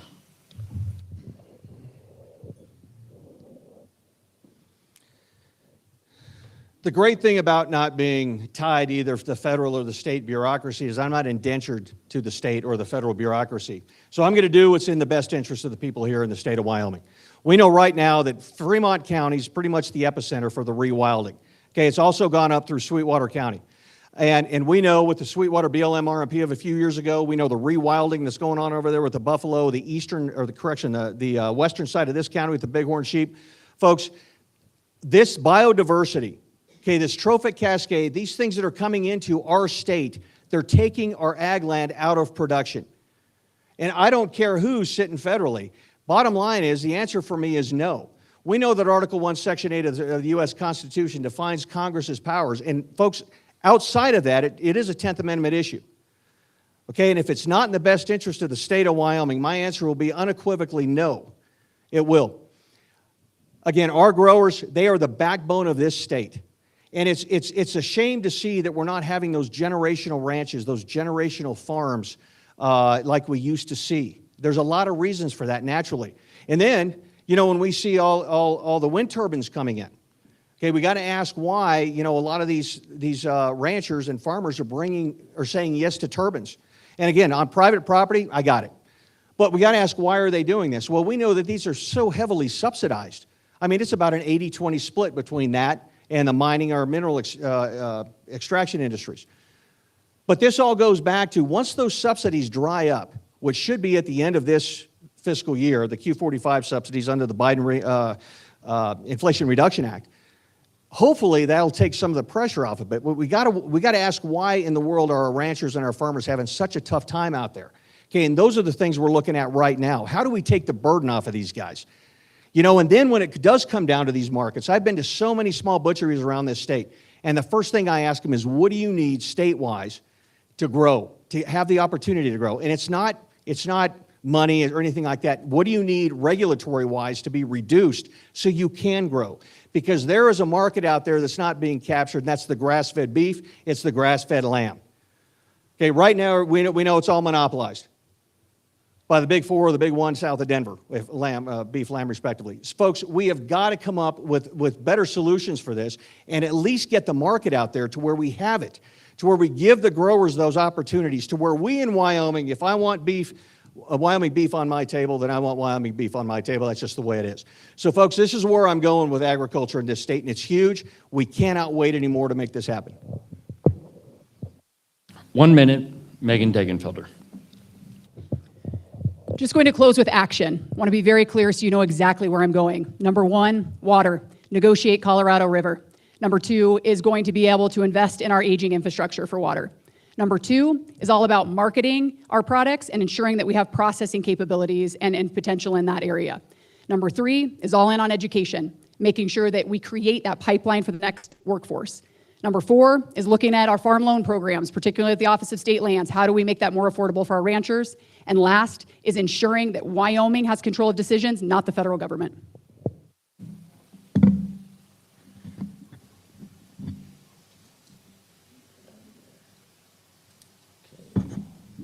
Okay, Brent.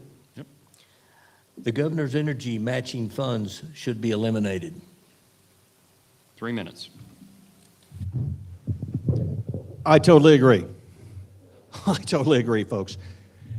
We have gotten in, and this governor, and really what's happened here in a series of governors in our past, and of course what's happened nationwide, is we've transitioned from free market capitalism, state-run capitalism. Okay, we see that going on all over the state. We see it going on around the nation. Okay, we saw it with the governor when he awarded BWXT up in Gillette, $100 million. This is a multi-billion-dollar corporation.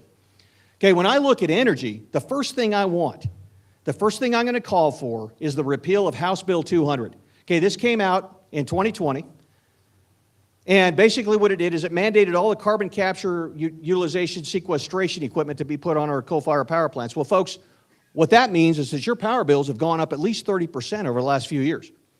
Okay, I know that the guys over in Lincoln County or on Pacific Power, that they're paying between $90,000 and $150,000 annually for their center pivots over there. And I know they're not alone.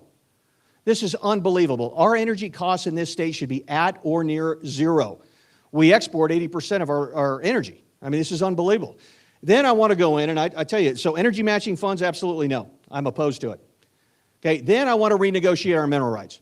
Okay, we're getting 48 cents on the dollar. The Fed gets the other 52. 50%, there's a 2% administration fee in there. Well then, why is Alaska getting 90? Okay, my answer is I want more. I want more, I want it for you guys. Then again, we talked about FLTMA before. It's putting the Federal Lands Planning and Management Act, getting this thing back in the box because any NGO, any nonprofit could sue at the drop of a hat. We just saw what happened up in Montana, where a Montana judge ordered us to pay money back, and my answer is no. Take it out of future federal funds, we're not paying it back. It's already been distributed, apportioned, appropriated, whatever it is. So there is so much to our energy here, but one thing with the FLTMA thing is just what it's doing to the permitting and the leasing process, particularly on federal land. Okay, we have got to curtail this. And of course, in there, the whole NEPA process, the National Environmental Protection Act. This is a very long, tenuous process to do an environmental impact study. I've been involved in them. North, South Carolina, Georgia, Guam, and the Commonwealth of the Northern Marianas. I'm very familiar with how this process works. But we've got to expedite this process and make sure the public's obviously involved all the way through. But folks, my answer to all these renewables, is what's been going on, is absolutely no. We're not doing that anymore on state land. So we're gonna do something quite a bit different. Thank you. Megan Degenfelder, you got 3 minutes. All right, so number one on energy matching funds. So first, let's start out with that government doesn't create jobs and the economy, the private sector does. The government's role really is to create an environment where the private sector can thrive. And that means getting rid of regulations or red tape or whatever makes it less cost-effective and less timely to be able to have production in the state of Wyoming. Now, when we talk directly about the matching funds, I want to know whatever deal is the best for Wyoming. I'm a negotiator. That's been my career in the oil and gas business. And so if you can tell me, particularly in an industry that pays the lion's share of taxes in this state, if you've studied our tax structure, you know that the mineral industry is our bread and butter. If I can tell you I have $1 today that is going to make me $5 tomorrow, I'm going to negotiate for that $5. I want the best return for the state of Wyoming. And so to say we're never going to do that for the industry that literally is a net return on investment in the state, completely short-sighted. I want the best for Wyoming. I want revenue to not come off the backs of any one of you in this room, but from the industries that can do that. And we're able to do that if we put together an environment where they will produce more energy in the state of Wyoming. Now, foundational is how do we create that environment that is less costly and is more timely? That's number one we have to do. And I have a 6-point energy plan that talks about exactly how we do that. Again, I worked in the coal industry during the Biden administration, and then in the oil and gas business during Biden. And so I know what it takes and what we need to negotiate, whether it be the federal government or state government, and create that environment. Because if you've worked in the industry like I have, you've been across the table when we're having discussions about where do we deploy our capital? What states do we decide to do that? What is the best environment? Where's the most cost-effective place to do that? And so if there's a net return on investment, and that has to be sure, it can't just be wishful thinking and some of these squishy, economic studies that it come out with, but actual definitive requirements that we have return on investment, why wouldn't I want that? Why wouldn't I want more revenue for the state of Wyoming? I'll never apologize for that. Brent Behan, 2 minutes. Well, it's not short-sighted. It's the way it's supposed to be. And I will tell you, the people own the minerals underneath our feet. We do. Okay, not the government. We own those minerals. And again, this is getting back to what we got to get away from this state-run capitalism. Wyoming will sell itself. Okay, when with government involved in business, the number one thing it's got to do is get out of the way, cut taxes, deregulate, and ensure that we'll never enforce environmental social governance scoring that's been really driven by the left, and guarantee we'll never shut this state down again. And folks, I will never shut this state down, come hell or high water, regardless of what comes out of the federal institutions. But folks, this is about you. Wyoming will sell itself. We know it is. It's a matter of setting the conditions, and that's where the state comes in. Getting out of the way, deregulate. We've got 73,000 regulations in this state. It's more than any state, surrounding state other than Colorado for 580,000 of us. There's a lot of stuff that needs to be deregulated, particularly with small businesses. But what I do know, and whether AI comes up or not, I mean, there's a bill I want repealed right away, and that's HB 88 from 2010. And that gave AI these multi-billion-dollar industries huge breaks in sales tax cuts. Well, the small businesses here, all along this strip right here, they're not getting those breaks. Okay, this again is a state-run capitalism. We're so used to doing it, it's become the norm. We got to get back to free market economics here. Ms. Megan, 3 minutes. I'll take a little bit of time just to talk more about energy because I love talking about energy, and even if I sound like a broken record, that's what really keeps the state of Wyoming going. And if our mineral industry is doing well, then our entire state is doing well. All other industries do well when we do that. I'm also an economist, a master's degree in economics, and so I've studied energy markets and know what it takes to ensure that we can do that, we can produce more energy, and we can get it out to markets and make money for the state of Wyoming. In the state of Wyoming, just under half of the surface is owned by the federal government, and just over half of the subsurface is owned by the federal government. And so in a state like Wyoming, we need a governor that has a relationship with the current federal administration, and this is something I've spent a lot of time talking to the Trump administration and our federal delegation about, is how do we do that in this unique period of time when we have an incredible president like President Trump that is going to deliver for us, hand us the reins, and look at ways that we can create permanent primacy and modernization of our leasing, our permitting, and our regulatory processes. That's what we need to have. And we have this period of time while Trump is in office that we can withstand a swing in the White House. And we ensure that we have a stable, predictable environment for the mineral industry to be able to thrive in this state. Because again, when that industry does well, we have our tax revenue, we have jobs for the people of Wyoming, we're able to fund our essential services, and it's good for national security and for the electricity needs of this entire country. And so again, I have a 6-point plan that talks about just how we're going to do that. Not platitudes, not just love for this industry, but how do we get there? It starts with taking control from the federal government, ensuring that our state agencies are working quickly. Sometimes our left hand isn't talking to our right hand at the state level, and we need to own that, we need to change that. And it's ensuring that we invest in infrastructure, we look at having ratepayer protections for our utility payers, and we ensure, again, that we do 2 things. We produce more energy, but that it's cost effective and it's more timely for our producers. Brent Behan, 1 minute.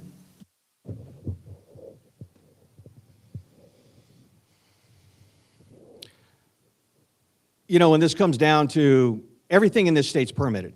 Okay, so right now under Oil and Gas Commission, it used to be to where these developers had to develop the land within a year. Okay, it's been extended to 2 years, if not longer. So when you get these developers out there that can play the market, that's what ends up happening. And this is all controlled at the state level. Okay, and what ends up happening is that they don't. Okay, they play the market, and we're not getting this oil out of the ground or whatever it is, mineral extractive industries. And to that point, extractive industries is down 23% since this current governor's been in there. Folks, that's why your taxes are going up so high. Okay, because it used to pay so much of our bills. But when you come down to our property tax, whether it's residential, ad valorem, whatever it is, they used to take the major brunt of that, but it shifts to the taxpayer because if you don't pay your taxes, you lose your home.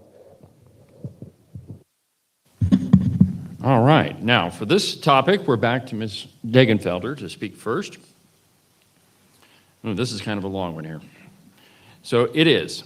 Wyoming's executive branch wields tremendous power, much of which has been ceded by the legislature. Wyoming's next governor should take concrete steps to rebalance the separation of powers of Wyoming's government. That's a long one. Let me read it again. Wyoming's executive branch wields tremendous power, much of which has been ceded by the legislature. Wyoming's next governor should take concrete steps to rebalance the separation of powers of Wyoming's government. Ms. Degenfelder, you have 3 minutes. Yeah, well, in order to do this, we've got to have the executive branch and the legislative branch working together. That's number one. And we need to return that type of relationship.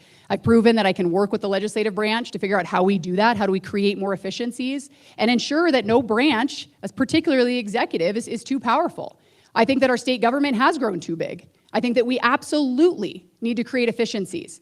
I'm only one of 2 state agencies in all of state government that brought a reduced budget to the legislature this last budget session. It's hard work. You have to roll up your sleeves and figure out how do we create these efficiencies? How do we look at this beast that is government and ensure that we have it in check? And so absolutely, and that's something that I'll be working every day with our legislative branch to be able to achieve. We need smaller government for the people of Wyoming. We need more dollars that are back in your pockets so that you can spend them on your families and you can have affordability here in the state of Wyoming. 3 minutes, Brent Bean. Okay, well, I've been all over the state talking to a lot of the more conservative legislators on what I see as the end state for the 3 branches, and I want them rebalanced. Okay, right now, as said, we've got an executive branch that's very much overpowered. We have followed by a judiciary branch that we don't know what they're going to do next. And then we have the legislative branch that has all the strings. They have all the keys, right? They're for the budget, everything else. Okay, and they've abdicated so much of their authority to the executive and to the legislature over the years that this is why we're in the position we have right now. So yeah, I want to make sure that the other 4 outside of the governor's office actually have their constitutional authorities. And then I want to go in there, and folks, this is all about leadership. Okay, I've done this kind of stuff in the past. When it comes down to looking at gaps, when it looks down to the efficiencies of things, and figuring out how can we streamline this. How can we put things back in balance? Because right now, things are so out of balance that every other year we'll do a supplemental budget. Now, I've been very clear that unless there's a constitutional reason to do a supplemental budget next year, we're not doing it. But I will tell you this, it's become so commonplace that people think it's the norm. And it's just like we have this executive branch right now. Okay, why is there a single A&I? Why isn't the treasurer, the superintendent, the secretary of state, all the other ones, the auditor hiring their own people? I don't know.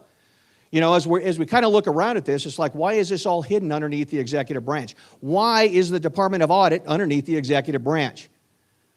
So there's a lot of power there that's been consolidated under the executive branch, and it needs to be rebalanced back to what it's supposed to be, but it needs to be done permanently. And I know there's some legislators in here, we've had this conversation on how do we do this, because I want to make sure this is done legislatively to where it never, ever, ever happens again.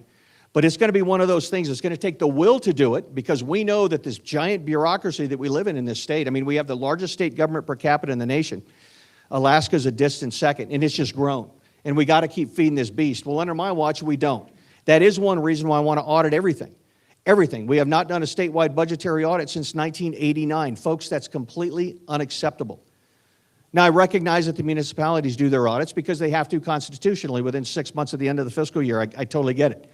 But we got to audit the audits, right? And when we see the judiciary make some of these decisions like they have on abortion, like they have with Johnson County, where the folks in Johnson County do not have standing to see how their money is being spent, folks, that is precedent for the other 22 counties. And my answer is absolutely no. So it does take humility to relinquish power, and I'm all about that. I know exactly how to do that. I've been leading my entire adult life to make that happen.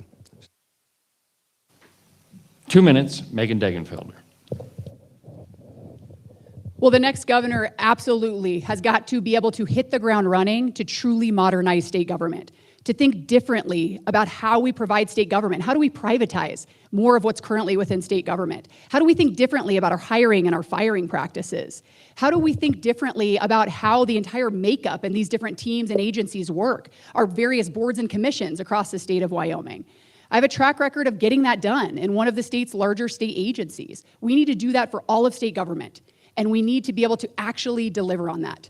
Number two is ensuring this isn't just a bottom line issue, but how do you ensure that state government is productive? Because the money is on a spreadsheet, but how do I ensure they're actually doing the work? And we ensure that we have an efficiently run system within state government. At the Department of Education, we set the bar, and we said these are our 3 core values. We said it's all going to be about transparency, it's going to be about innovation, and customer service. And we started thinking differently how we reward state employees to do the work and to have that concept of get to yes. Not just showing up and working a job day in and day out, but actually wanting to solve problems for Wyoming people. We need a leader that state employees, that individuals want to get behind. They want to be a part of this mission to be more efficient for the people of Wyoming. And that's exactly what I'll bring in the governor's office. 3 minutes, Brent Bean.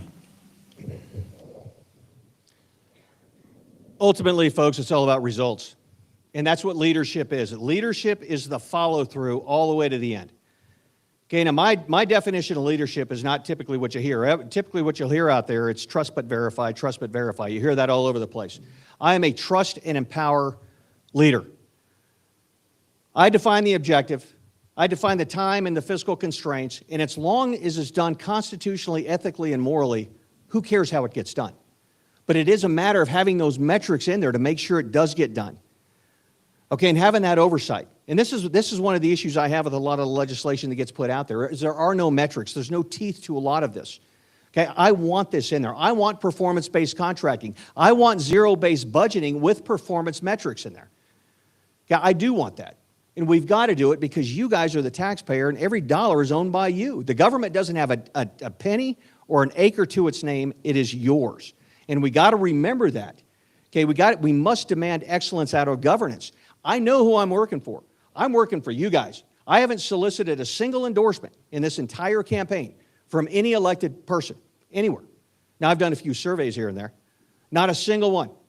Because, folks, when I talk about major muscle movement things that need to happen, I don't want to be indentured to either the federal bureaucracy or the state bureaucracy. I want to be able to make those decisions without any ties that are in the best interest of Wyoming, which is in the best interest of you.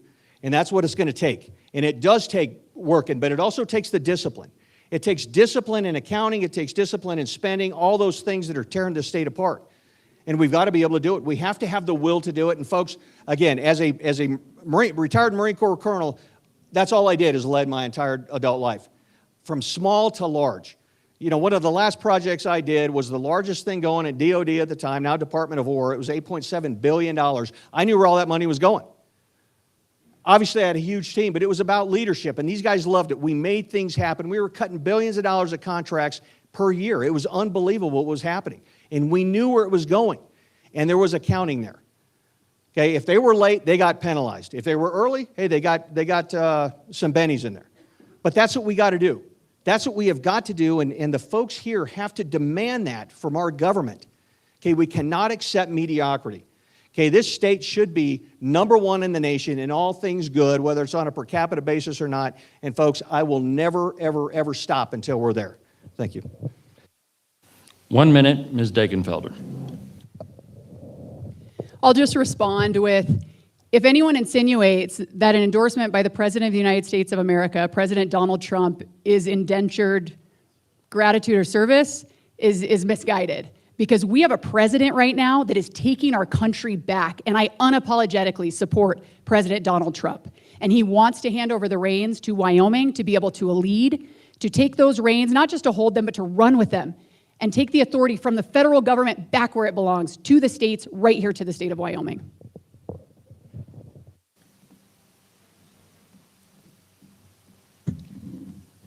Okay. Wyoming Constitution should be amended to eliminate the governor's line item veto.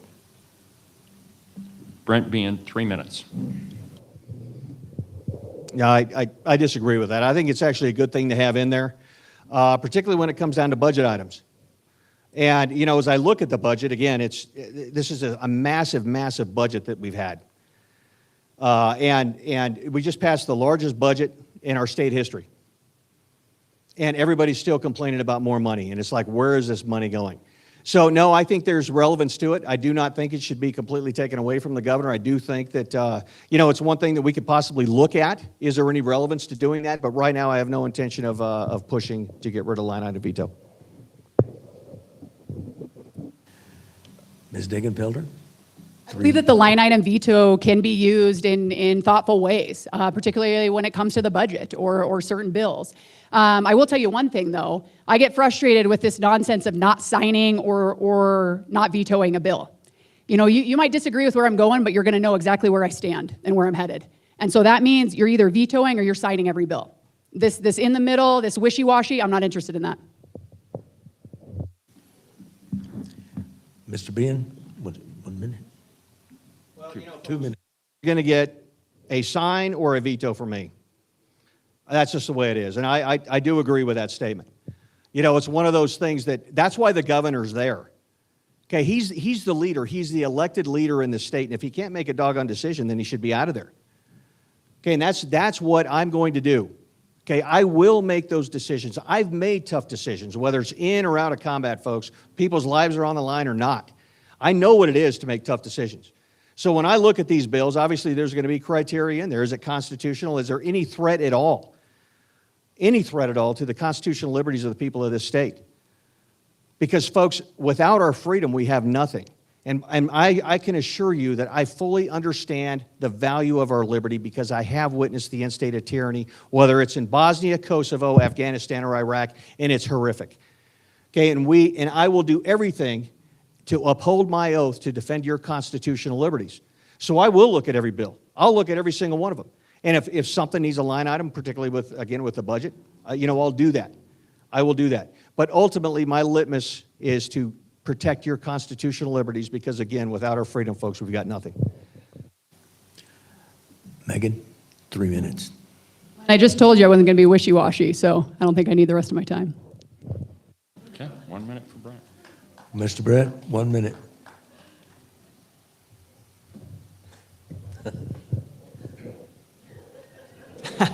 Folks, I know how to make decisions. I'll make the decisions. All right, well, that concludes our gubernatorial debate for this evening. Why don't you give all our candidates a hand?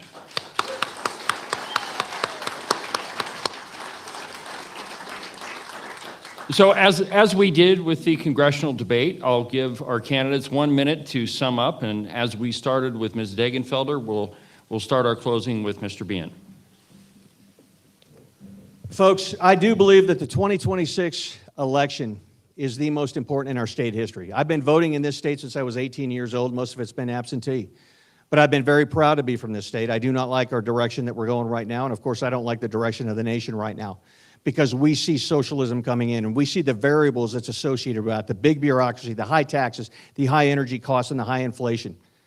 Okay, I look at our economy where it's at 0.7% under this governor, 0.7%. Think about that. The national is at 2.4. Okay, we can do so much better than that, folks, but we have to recognize the threats that are coming into this nation, the threats that are coming in to our state. Folks, it's a direct threat to our liberty, and we got to make sure we never, ever, ever, ever surrender our liberties for any sort of temporary securities. Okay, now I will make sure as the governor that I do protect your liberty. Thank you very much. All right, Megan, 1 minute, bring us home. Well, I want to thank everyone for coming out tonight on this hot summer night. There's a lot of things you could be doing. And so to care about this election, to care about the future of Wyoming is critical. And frankly, I believe that we're at a crossroads and we have a decision to make in this race. Will we accept the status quo or will we decide that Wyoming is meant to lead? When Wyoming became the first state in the country to grant women the right to vote, we didn't give a rip what any other state thought. We did what was best for us and the rest of the country followed. That is the kind of leadership that we need in Wyoming, because across this nation, folks are looking at states to step up, to be those bold leaders, to hold true to our conservative values so that we do not become another California, another Colorado, but that all the generations in my family that came before me, that we do them proud and we keep this state as free and as true as possible. So thank you. I ask for your vote. Early voting starts July 21st, just around the corner, for the future of Wyoming. My name is Megan Degenfelder. All right, one more round of applause. I think they earned it.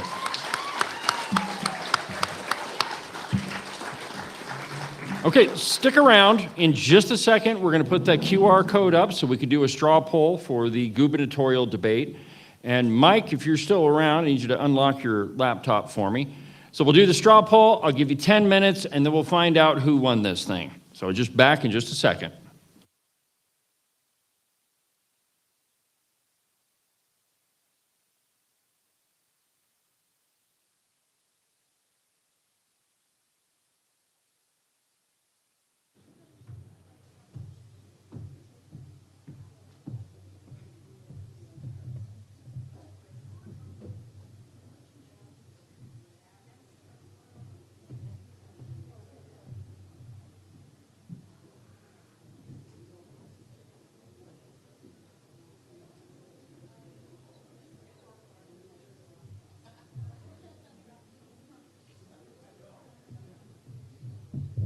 So as before, there's the QR code. Go ahead and go to the link, vote for who won the debate. I'll give you about 10 minutes. We'll come back, and then we'll finish this thing out.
All right, I don't know if that was 10 minutes, but it's, okay, all right. Okay, does anybody else need more time? Okay, all right, I'll give you a few more minutes. Yeah, my wife says I need more patience. She's probably right.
All right, so before I give you the results, there's some people that I need to thank.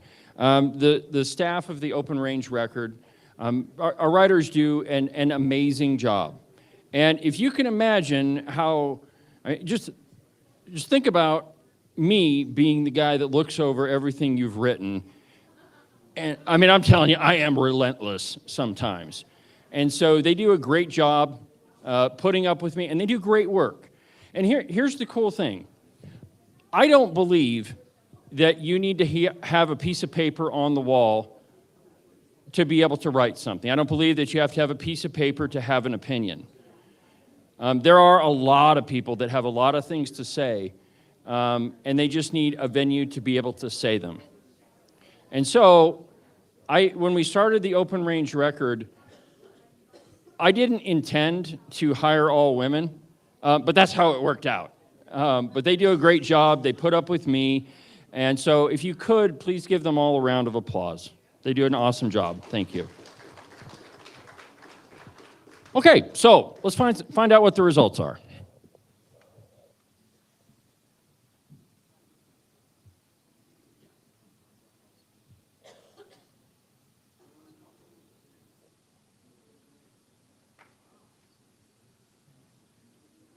Okay, there we have it.